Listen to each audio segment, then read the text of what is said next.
Assalamualaikum warahmatullahi wabarakatuh.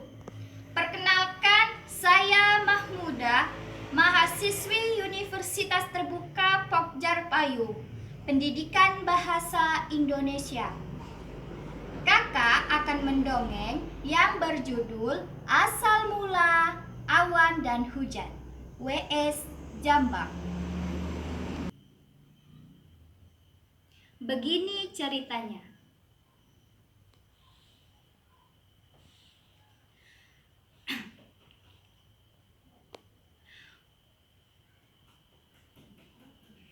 Pada zaman dahulu, di masa bumi belumlah ramai dengan berlangit biru, hiduplah sekelompok manusia di sebuah negeri bernama Tanah Surga. Konon negeri yang bermasyhur akan kesuburannya itu diciptakan dari sekepal tanah surga yang dilemparkan ke bumi. Negeri itu dipimpin oleh seorang raja dan ratu yang arif dan bijaksana. Sang raja dan ratu teramat mencintai rakyatnya, begitupun sebaliknya. Kebahagiaan mereka semakin lengkap tatkala dianugerahi seorang putri yang cantik jelita yang diberi nama Putri Seribu Kapas.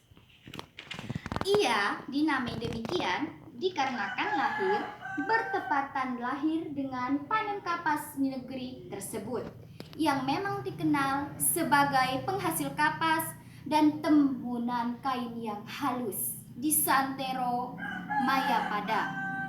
Putri Seribu Kapas sangatlah teramat cantik parasnya dan elok lakunya. Tingkahnya menyenangkan hati semua yang memandang. Suatu hari, datanglah rombongan pangeran tampan dari seberang laut yang bernama Jaya Baruna.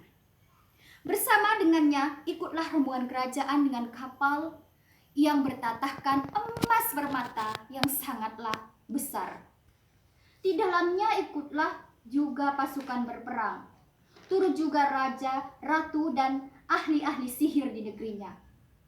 Adapun hajat mereka ingin meminang Putri Seribu Kapas.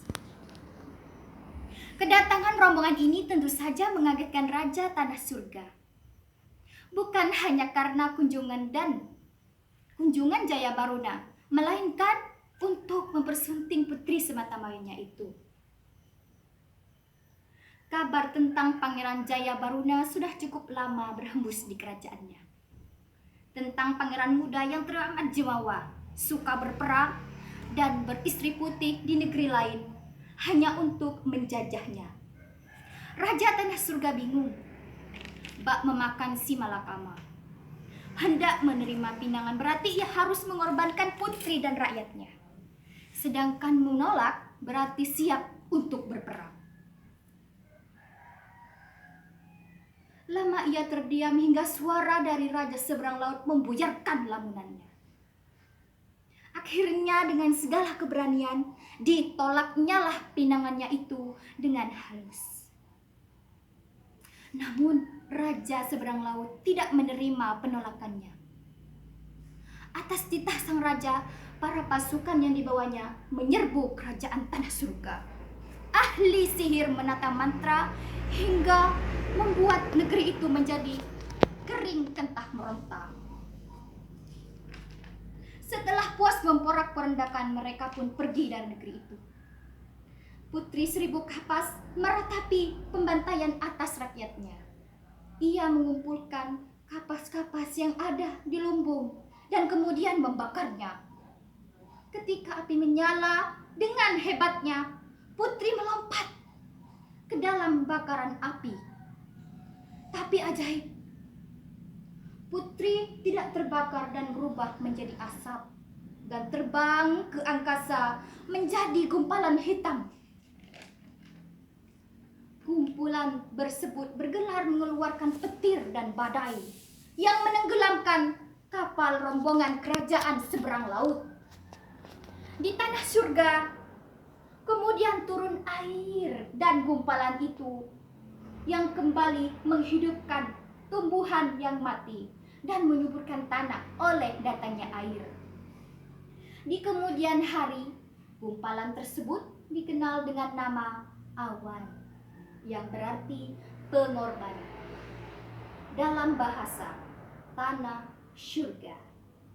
Nah, demikianlah dongeng dari kakak. Pelajaran yang bisa kita ambil adalah: ikutilah apa kata hati nurani, jangan takut dengan ancaman, karena yang benar akan berubah kebahagiaan. Dadah. Waalaikumsalam. Wassalamualaikum warahmatullahi wabarakatuh.